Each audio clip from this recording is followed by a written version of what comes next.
Amahoro y'Imana nabane namwe, amahoro y'Imana nabane nawe. Imana ibaha umugisha, Imana ibanezeze, Imana ibatabare, Imana ibarengere. Bakunzi ba Ntutebe TV 250, abantu dukunda kuganira ijambo ry'Imana, ivuga butumwa rishingiye ku butumwa bwiza bwa Yesu Kristo, niyo ntego yacu. Niko byanditse, niko bimeze. Ntidushobora kujya hirya y'uwo murongo, ntidushobora kujya munsi y'uwo murongo, ntidushobora kujya hirya y'icyo cyemezo. Icyemezo n'ivuga butumwa rishingiye ku butumwa bwiza bwa Yesu Kristo. Turabashima mwebwe mwakomeje kujya muduhamagara. Amahoro y'Imana nabane namwe, amahoro y'Imana nabane nawe. Imana ibaha umugisha, Imana ibanezeze, Imana ibatabare, Imana ibarengere. Bakunzi ba Ntutebe TV 250, abantu dukunda kuganira ijambo ry'Imana, ivuga butumwa rishingiye ku butumwa bwiza bwa Yesu Kristo, niyo ntego yacu. Niko byanditse, niko bimeze. Ntidushobora kujya hirya y'uwo murongo, ntidushobora kujya munsi y'uwo murongo, ntidushobora kujya hirya y'icyo cyemezo. Icyemezo n'ivuga butumwa rishingiye ku butumwa bwiza bwa Yesu Kristo.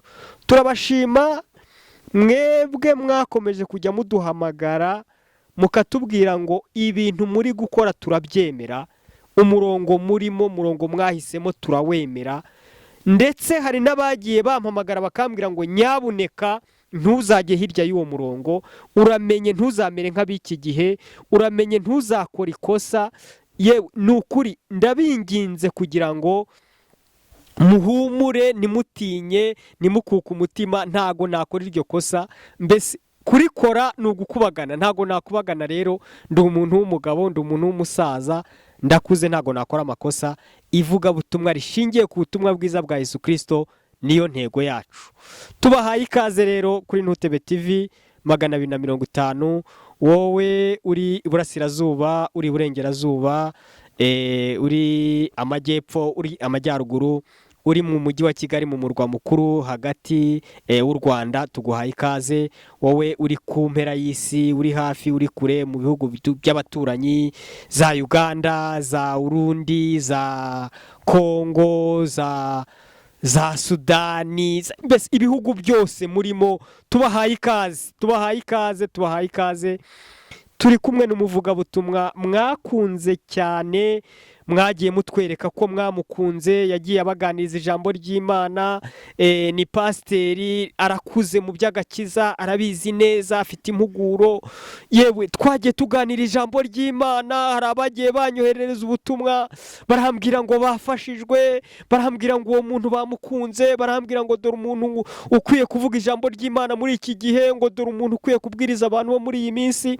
Nongeye namuhamagaye kugira ngo twongere tuganire ijambo ry'Imana, kubera yuko mbese uyu niwe isi ikeneye umunsi wa none, kuko hari benshi babizi babivuyemo, hari abatandukiriye umurimo w'Imana, hari abawutaye, ariko aracyahagaze neza, aracyari kuvuga ijambo ry'Imana, aracyatanga ubuhamya bw'ukuntu aho Imana yamukuye ari kure, akavuga ati ni muri Egiputa sinasubirayo. Aracyari kubwira abantu ngo nimugaruke namwe nimuzasubira aho Imana yabakuye. Mbese ndongeye ndamubakumbuje, nongereho namugaruye kugira ngo atubwire ijambo ry'Imana, kandi nanone twongere tuganire, aduhugure. Kuri mikoro rero ni Muhire Didier nk'ibisanzwe. Imana ibaho umugisha. Ukore share, ukore comment, ukore subscribe, mbese icyo umwuka gushoboza aba ari cyo ukora. Kandi nimero ze za telefone mwarazibonye, mwagiye mumuhamagara, mwaravuganye. Mbese ni inyangamugayo, ndamubashimiye. Ntago ari muri babandi uhamagara ngo agusengere akabanza akakubwira ngo ufite ituro, akakunaniza, akagutesha umutwe, akakubaza ibintu bidafite aho byerekeranye, babantu badafite yerekwa risobanutse. Mbese ni umukozi w'Imana, Imana ibaho umugisha. Reka rero tumwakire kandi tumuhe ikaze. Uraho neza? Uraho. Imana ibaho umugisha, murakoze kongera kutwakira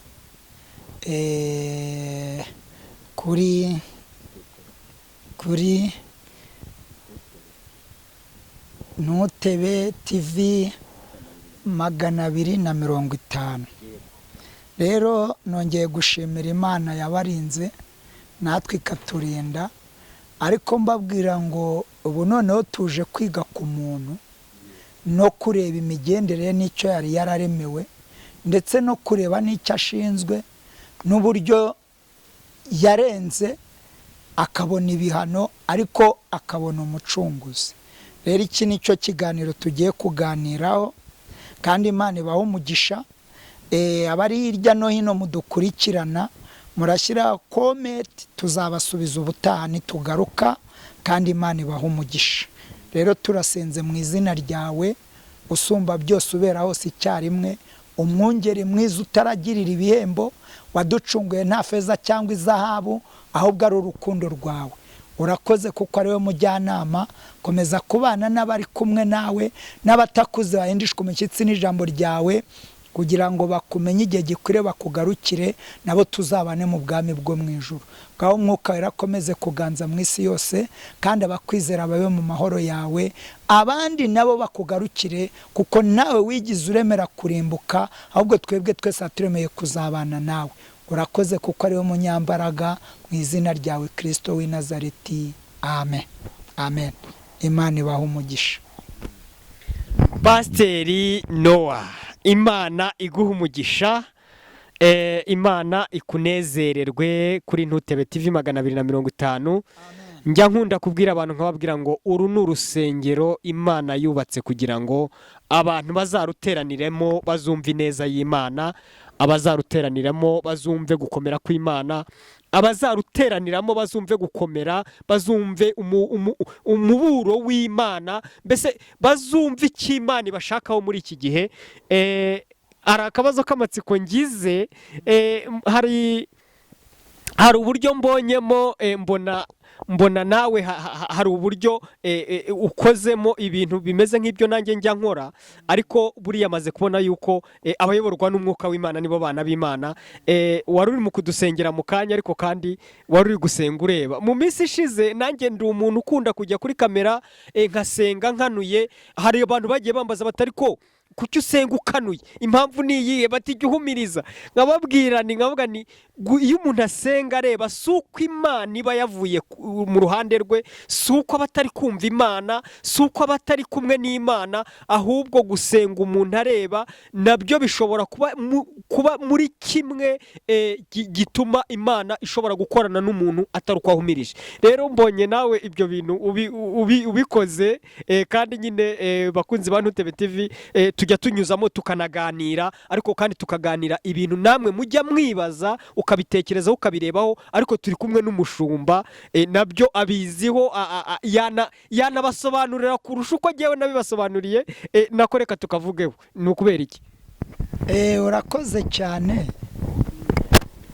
Imana imaze kuturema dusinziriye, yaduhaye umwuka wo kureba. Imana ishimwe. Irangije kuduha umwuka wo kureba, inaduha kwita amazina ibyo tureba. Buriya ntabwo Imana yigize yita amazina. None se twari kubyita duhumirije? Nabyo rero kureba ni ngombwa, ntabwo ari icyaha. Ahubwo icyaha ni ukukora ibitakurimo cyangwa utiyumvamo, ugira ngo ubishakiremo amahahiro cyangwa indonke. Ari ryo rya jambo ryitwa abantu barimo kuvangirwa, bakavuga ngo Yesu byose arabyemera nibyo, ariko avuga ngo dukure ibishimwa mu bigawa. Rero abantu benshi bari gufata ibigawa akaba ari byo bashima, ahubwo ibishimwa bakabihindura ibigawa. Niyo mpamvu ikindi ndaguha, gusenga ureba si icyaha, ahubwo icyaha ni ugusenga ureba ushaka ibyo wiba mu bo muri kumwe nabo. Gusenga ureba si icyaha, ahubwo gusenga ureba ushaka uri ujye kugusha mu cyaha, nicyo cyaha. Gusenga ntabwo ari icyaha ureba, ahubwo gusenga ushaka uburyo uri butware ibiri mu rusengero, nicyo cyaha. Ariko gusenga ureba ni itegeko, nta cyaha, nta tegeko ribihana. rero Imana ibaha umugisha. Bakunzi ba Ntutebe TV 250 mwajyaga mubimbaza muri benshi, nureba iki kiganiro uzasanga gusenga ureba nta kibazo kibirimo, ahubwo umwuka yanjeho kera mwebwe ntimwamenya ibyo ari byo. Ubwo rero ndi mu murongo w'abemera Imana. Imana ishimwe. Aka kara gaciyeho pastor, tugiye kuganira ese abantu bo muri iyi minsi, abantu bo muri iyi minsi wabikomojeho, uravuga uti turashaka kugira ngo tuganire duhugura abantu bo muri iki gihe, tubwire abantu, twongere twinjire mu ijambo, nanone twinjire mu ijambo, ukuntu umwuka ari guhamagarira abantu nanone, mbese ukuntu Imana yeretse Yesaya ikamwereka ikamubwira ngo ongera ubwire abantu, ongera ubwire abantu ko mbashaka, ongera ubwire abantu bangarukeho, ongera ubwire abantu baza ahondi, mbese bumva amagambo yanjye. Ese abantu bari kuza mu rusengero uyu munsi bari kumva amagambo y'Imana? Murakoze cyane. Njye nakoze ubushakashatsi nsanga benshi binziramo ari ukugira ngo bababone, bamenye ko bitabye abashumba bataje kwitaba Imana. Abandi mbabona nk'abaje kurata imyenda, ntago baje kugira ngo basenge Imana. Abandi mbabona nk'abaje kwiperezanta, cyangwa abandi babuze aho bari buruhukire bakavuga ngo bagiye kuruhukira. Ariko ndagira ngo nkubwire ngo icyitonderwa, inzu y'Imana niyo gusengerwamo. Iyo uje neza urahakirira, iyo uje nabi uranahapfira. Nimvuga inzu y'Imana,